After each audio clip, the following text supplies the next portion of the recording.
취임 1주년을 앞두고 있는 문 대통령의 지지율이 남북정상회담 영향으로 고공행진을 이어가고 있습니다. 이런 가운데 여야는 지방선거를 앞두고 사생결단 대치 상태를 이어가는 모습인데요. 네, 두 분 전문가 모시고 자세한 내용 짚어봅니다. 예. 배종호 세한대 교수, 장성호 건국대 행정대학원장 모셨습니다. 두 분 어서 오십시오. 네, 안녕하세요. 자, 문 대통령이 이제 오는 10일로 벌써 1년이 됐습니다. 시간 참 빨리 가는 것 같다는 생각이 드는데요. 갤럽 여론조사를 봤더니만 문 대통령 직무수행 지지율이 한때는 60%대까지 내려갔었다가 80%를 돌파해서 역대 대통령 가운데 김대중 전 대통령 때보다도 벌써 20% 1년 때 평가가 그렇습니다. 20% 이상이 높다고 하더라고요. 일단 두 분께 문 대통령의 지난 1년 어땠는지 평가를 좀 들어보고 싶은데 먼저 배 교수님부터 한 말씀해 주시죠. 예. 이제 정치인은 표를 먹고 사는 것 아니겠습니까? 예. 그래서 정치인의 지지율은 한마디로 성적표인데 말씀하신 대로 문재인 대통령의 지지율이 지난주보다 한 10%포인트 많이 올랐더라고요. 예. 83%. 그래서 역대 최고는 본인의 기록 최고는 84%니까 예. 거의 이제 근접하고 말씀하신 대로 역대 1주년 돼가지고 대통령 최고는 당연히 이제 문재인 대통령의 2위가 DJ인데 그렇습니다. 그때 60%였거든요. 그러니까 그것보다 23%포인트가 더 높은 그렇죠. 거니까 예. 대단하죠.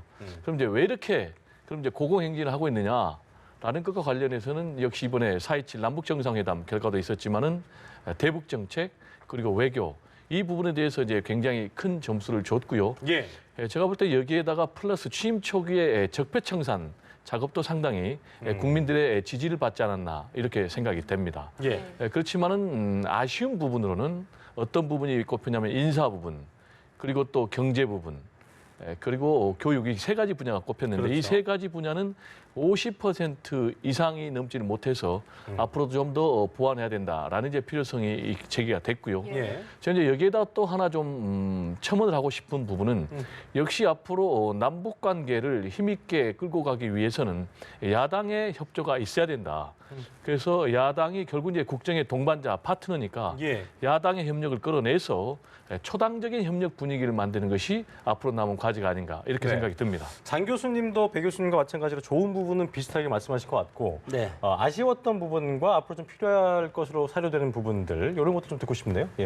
결국은 대통령은 정치하는 자리고 예. 그렇기 때문에 정치를 저는 잘했다고 봅니다. 포괄적으로 평가를 한다면. 예. 왜냐하면 현장에 대통령이 항상 있었다. 이런 것들은 TV의 노출 빈도가 상당히 높았지 않습니까? 예. 비록 취임이 1년밖에 안 됐지만 저는 1년 훨씬 더 오랫동안 대통령에게 있었던 그런 착각이 들 정도로 현장에 국민들과 나왔다. 많이 애환을 많이 느끼고 고통을 서로 체감하면서 앞으로 국정의 미래를 설계하는 1년을 가졌다. 예. 이런 긍정적인 평가는 뭐 대부분 같을 텐데. 그렇습니다. 물론 이제 아쉬운 점이 상당히 많습니다. 예. 결국은 대통령은 제가 애초에 정치하는 자리라고 했기 때문에 정치는 결국은 의회, 국회의원과 국회랑 같이 해 나가야만이 민주주의 시스템, 결국은 법과 제도로서 운영해 나가는 것이 정치 아니겠습니까? 예. 여기에서는 일정 부분 저는 실패했다고 봅니다. 물론 아까 인사 문제도 얘기했지만 인사 문제도 마찬가지로 야당을 카운터파트로 해서 협치를 이끌어내야 되는 것은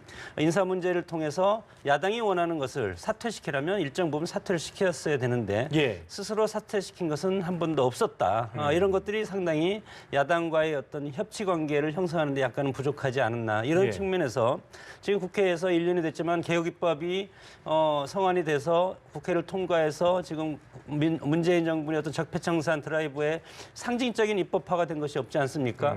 이런 것들은 상당히 아쉬운 부분이고 앞으로 대통령 임기가 5년인데 4년 남았습니다. 예. 저는 과거에 루즈벨트 대통령이 사선을 한 것은 취임하자마자 1년 만에 각종 개혁 입법과 그리고 상대방 탕평 정책을 통해서 인사의 고른 등용 이런 것을 통해서 집권 기반을 마련했기 때문에 사선의 대통령까지 갔던 그런 미국 대통령의 어떤 그렇죠. 그런 것들을 우리가 예. 봤을 때 지난 1년은 여러 가지 열심히는 했지만 그러나 입법화에서는 실패했다. 이런 것들은 앞으로 지금도 늦지 않았다고 봅니다. 한국당을 비롯한 야당 그리고 국회, 민주당을 필두로 해서 여야를 넘나드는 그런 대통령의 협치 그런 것들이 그렇죠. 앞으로 필요하다고 봅니다. 궁금한 게 이제 협치의 묘를 이제 발휘하지 못했다는 그런 어떤 비판들이 많이 나오고 있는 상황에서 그럼에도 불구하고 80% 넘었다는 거는 이 어떤 이 국회의 상황과 어떤 그 국민들의 여론이나 이 지지율들 이런 건 큰 관계가 없는 거라고 봐야 돼요. 어떻게 좀 보세요? 지금 이제 한마디로 결국은 현재 전국은 문재인 대통령이 예. 끌어오는 그런 전국이다라고 얘기할 수가 있겠고요. 이제 교수님께서 뭐 전반적으로 좋은 말씀하셨는데 예. 인사가 실패했다라고 단정을 내리기 좀 곤란하고 왜냐하면 인사가 만사인데 인사가 실패해가지고는 80%가 넘는 이런 지지율을 받기는 현실적으로 어렵죠. 인사가 이제 아까 제가 말씀드린 50%의 지지를 받지 못했다는 부분은 다소 아쉬웠다는 그런 부분이고요. 예. 그리고 지금 알다시피 이 고공행진의 결과가 굉장히 의미가 있는 게 네. 지금 소수파 정권 아니겠습니까? 여소야대 소수파 정권임에도 불구하고 지금 이런 결과를 끌어냈다는 것은 문재인 대통령이 그래도 국민들의 정서 그리고 눈높이에 맞는 정치를 펴왔다고 보여지고요. 그리고 현실적으로 민생 개혁 법안은 국회를 통과해야 되지 않겠습니까? 그러기 위해서는 야당도 지금 4월에 이어서 5월도 계속 장애 투쟁만 하고 있는데 이런 부분은 좀 적극적으로 협력을 해야 된다. 그리고 투쟁을 하더라도 원내에서 투쟁하는 것이 가장 강력한 투쟁이다라고 생각을 합니다. 알겠습니다. 네. 저희가 이제 대통령 지지율 이야기를 했는데 정당 지지율 조사로 좀 넘어가 보면 예. 좀 흥미로운 부분이 민주당이 드루킹 댓글 조작 사건이 있었음에도 불구하고 그렇습니다. 창당 이래 최고치를 기록하고 있고 또 그 반면 한국당은 좀 고전을 면치 못하는 모습인데 이 부분은 어떻게 보셨습니까? 기울어진 운동장이 저는 지속되고 있다고 봅니다. 드루킹 사건이 있지만 이것은 아직 팩트로 밝혀진 것이 없지 않습니까? 그리고 댓글에 대해서 국민들이 워낙 많이 지금 인식을 하고 있기 때문에 예. 이런 것들이 정말 범죄 혐의가 있다는 것을 국민들이 그리고 사법당국에서 이것을 발표하기 전까지는 아직은 판단을 유보하고 있는 것이고 특히 문재인 대통령의 취임 초기 1년의 지지율이 상당히 높은 것은 여기에 야당이 특별히 공격을 할 소지가 별로 없다. 이런 것들 때문에 지금 야당이 지금 한계점에 도달해 있는 것 같고 이런 것들이 상당히 저는 될 수밖에 없다고 봅니다. 특히 선거라든가 여론을 주도하는 것은 구도 이슈 뭐 이런 것들이 있는데 구도와 이슈는 이미 구도는 지난 박근혜 정부 탄핵으로 말미암아 적폐청산이라는 이런 개혁 정부의 1년의 성과가 국민들이 상당히 높은 지지율을 집권 여당한테 주는 것 같고 특히 이슈 같은 것도 야당이 특별히 들고 나올 이슈가 지금 드루킹 댓글과 관련된 것밖에 없지 않습니까? 이런 상황에서 남북 문제라든가 민심이라든가 민생이라든가 이런 것들은 정부 여당이 추진할 수 있는 강한 이슈고 특히 북한 문제 같은 경우는 모든 것을 빨아들이는 블랙홀이기 때문에 야당은 남북 정상회담에 대해서 상당히 부정적으로 얘기하고 있지 않습니까? 이런 것들을 국민들은 그래도 우리가 앞으로 남북 대화를 통해서 전쟁이 없는 한반도 그리고 평화 체제 구축 이런 거의 미래 방향성에 대해서 상당히 지지를 보내고 있기 때문에 역설적으로 이에 반대적인 의견을 표명하고 있는 한국당이 상당히 지금 지지율 면에서는 집권 여당보다 상당히 처지는 그런 결과를 보인다고 볼 수 있습니다. 그렇군요. 일단 평화 정착 한미 간의 평화 정착에 좋은 계기를 공감했다는 얘기를 했는데 일단 뭐 어떻게 들으셨는지 한 말씀 좀 들어볼까요? 예. 이제 정의용 국가안보실장이 급히 간 것은 결국은 북미 정상회담의 성공을 위해서 그 전에 지금 우리 한미 정상회담이 만나는 걸로 되어 있습니다. 그렇죠. 5월 22일 날. 지금 북미 정상회담의 시기, 장소는 정해지지 않았지만 결국 이제 문재인 대통령의 남북 정상회담이 북미 정상회담의 성공적인 길잡이기 때문에 제가 볼 때는 시기는 자연스럽게 5월 22일 이후 그러니까 6월로 넘어갈 가능성이 굉장히 높고요. 그리고 장소는 현재 두 군데로 압축되고 있는데 싱가포르냐 판문점이냐 하는데 지금 트럼프 대통령의 방점이 판문점에 찍혀 있어요. 그리고 트럼프 대통령은 성격상 굉장히 드라마틱한 그런 이제 극적인 것을 좋아하기 때문에 제가 볼 때는 판문점에서 성사될 가능성이 굉장히 높다. 그리고 이제 이번에 정의용 국가안보실장이 만나서 조율한 것은 결국 이제 가장 중요한 것은 하나는 이제 한미동맹 아니겠습니까? 그래서 지난번 4.27 남북정상회담의 결과를 공유하면서 한미동맹 더욱더 굳건하고 동시에 가장 중요한 것이 북미 정상회담의 핵심 의제. 한반도 비핵화, 북한은 이제 핵폐기 이 문제 아니겠습니까? 그런데 현실적으로 지금 단번에 일괄적으로 처리하자라는 게 트럼프 대통령의 입장이고 북한의 입장은 단계적으로 동시에 처리하자는 게 입장에서 이 간극이 있기 때문에 이 부분에 대해서 만약에 조율이 안 되면 결국 이제 북미 정상회담의 성과가 나오지 않기 때문에 정의용 국가안보실장이 존 볼턴 국가안보 보좌관을 만나서 이 부분에 대해서 아주 심도 있게 논의를 한 것이 아닌가 이렇게 생각이 듭니다. 네, 아까 지금 이제 정의용 실장이 그 장소나 이런 거는 네. 북미 간에 알아서 할 일이라고 얘기를 하셨는데 이미 어떤 얘기가 좀 오가지 않았을까요? 어떻게 좀 뭐 예상하세요? 이미 저는 예. 결정이 있는데 여러 가지 특히 미국의 트럼프 대통령이 어떤 현장에 오면은 여러 가지 경호 문제가 상당히 치밀하게 지금 이루어지지 않습니까? 그래서 예를 들어서 평양에서 북미 정상회담이 이런 평양 전체를 미국의 여러 가지 조기 경보기 자체가 띄어 있기 때문에 북한의 모든 군사 시설이 포착이 될 위험이 있어서 그런 상황에서 보면은 이것을 미리 오픈할 수가 없는 것이 여러 가지 경호 문제 때문에 오픈할 수가 없는 것이다. 예. 임박해서 아마 이것을 발표할 텐데 방금 교수님께서 이제 판문점 좋습니다. 우리 입장에서는 저는 뭐 판문점이 돼야만이 세계사적으로 판문점이라는 것이 대한민국이 전 세계적으로 이제 동시에 스포트라이트를 그렇죠. 받는 입장이고 예. 우리 정부 입장에서 문재인 대통령의 운전저론이 상당히 큰 탄력을 받을 수 있는 이런 측면에서는 판문점이 상당히 우리로서는 좋은데 북한의 입장에서는 이번에 북미 정상회담을 함으로써 김정은 위원장이 국제적인 지도자의 이미지를 부각시킬 수 있는 그런 조례 기회 아니겠습니까? 그래서 그런 차원에서 보면은 오히려 판문점보다 북한의 김정은은 판문점을 떠나서 싱가포르를 요구할 가능성이 상당히 크지 않을까. 저는 이런 식으로 이제 분석을 해서 예측을 좀 해봅니다. 예. 그래서 앞으로 그 결과에 대해서는 저도 알 수도 없는 거고 이것은 트럼프 대통령 본인만 그렇습니다. 지금 이제 그 측근들만 알 수가 있을 텐데 제가 개인적으로 판단할 때는 판문점도 어렵지 않을까 이렇게 이제 개인적으로 생각을 합니다. 알겠습니다. 그 부분은 좀 알겠습니다. 트럼프 대통령의 머릿속에 달려있는 거기 때문에 저희가 추이를 갖고 지켜보고요. 네.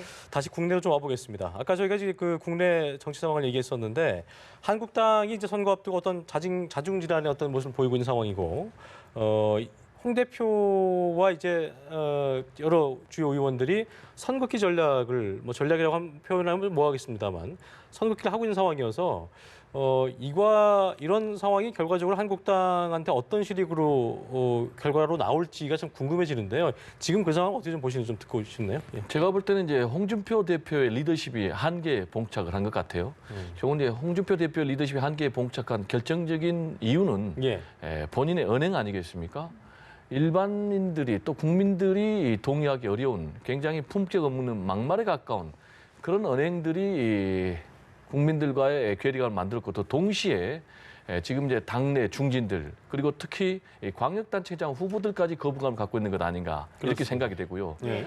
이제 4.27 남북 정상회담 결과에 대해서 트럼프 대통령도 칭찬했지 않습니까? 그리고 시진핑 중국 주석 그리고 러시아 푸틴 대통령 그리고 아베 신조 일본 총리 다 주변의 강대국들도 이번 역사적인 4.27 남북 정상회담에 대해서 인정을 하고 높이 평가를 했는데 거기에 대해서도 홍준표 대표는 남북 위장 합동 평화 쇼다, 합작 평화 쇼다라고 평가를 절하했거든요.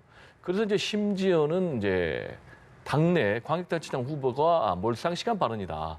국민 정서하고 괴리가 있다라면서 굉장히 직격탄을 날렸는데 그럼 이제 홍준표 대표는 왜 이렇게 계속해서 굉장히 공격적인 그런 언사를 던지는가라는 것과 관련해서 제가 볼 때 한 세 가지 지금 언론 그리고 심리학자들 얘기하는데 첫 번째는 이제 타고난 캐릭터, 성격의 문제라는 그런 지적이 있어요. 그리고 두 번째로는 역시 후천적으로 학습된 것 같아요. 성장 과정에서 그리고 또 정치 활동을 하면서 특히 이제 저격수로 활동하면서 공격적인 성향을 통해서 자신의 정치적인 위상을 강화하는 그런 부분. 그리고 이제 세 번째로는 전략적인 이유가 있는 것 같아요.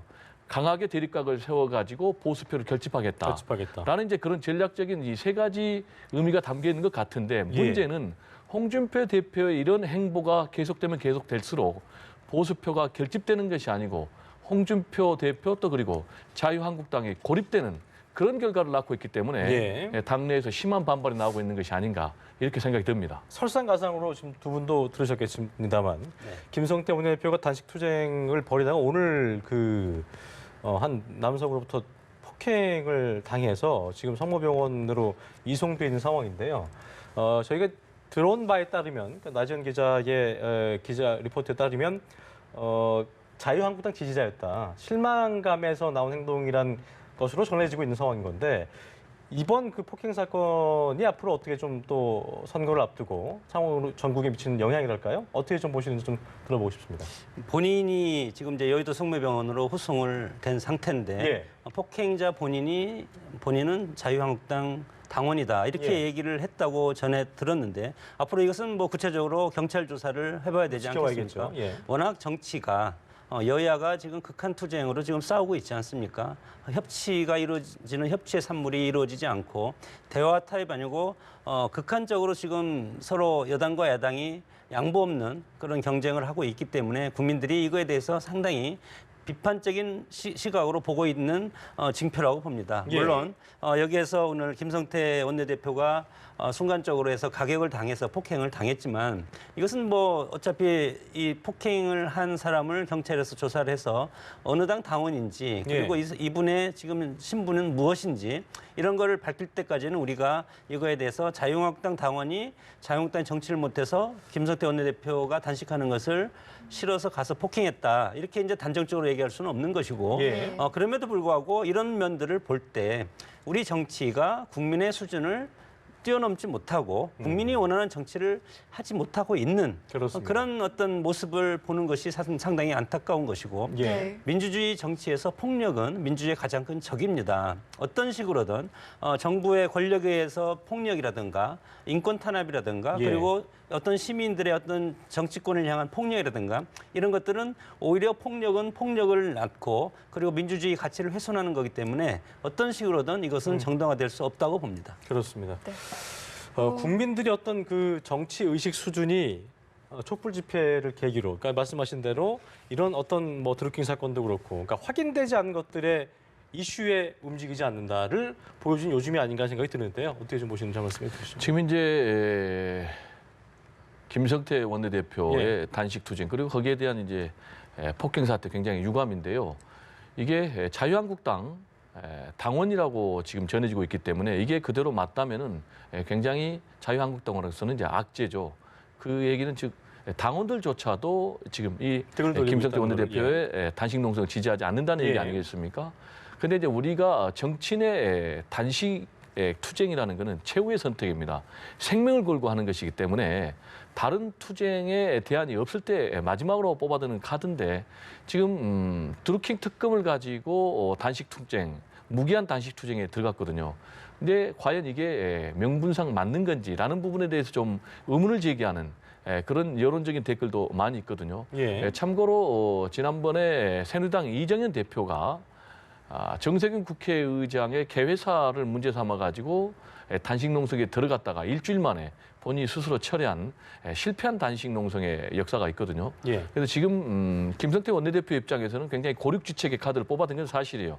지금 여당이 고공행진, 남북평화 드라이브를 가지고 하기 때문에 드루킹 불씨를 어떻게든 살려가지고 여기에 맞불을 놓겠다는 건데 제가 볼 때는 국민적인 지지를 받기는 좀 어려운 상황이 아닌가. 프레임 전쟁으로 갈 경우에 남북평화 드라이브 대 드루킹 특검 단식 농쟁 이 투 프레임이 붙었을 때 과연 국민들이 어느 쪽 손을 들어줄 것인지는 최근에 여론조사가 잘 반영해 주는 것이 아닌가 이런 생각이 듭니다. 네, 알겠습니다. 향후 전국 상황 앞으로도 저희가 예. 좀 지켜봐야 할 것 같고요.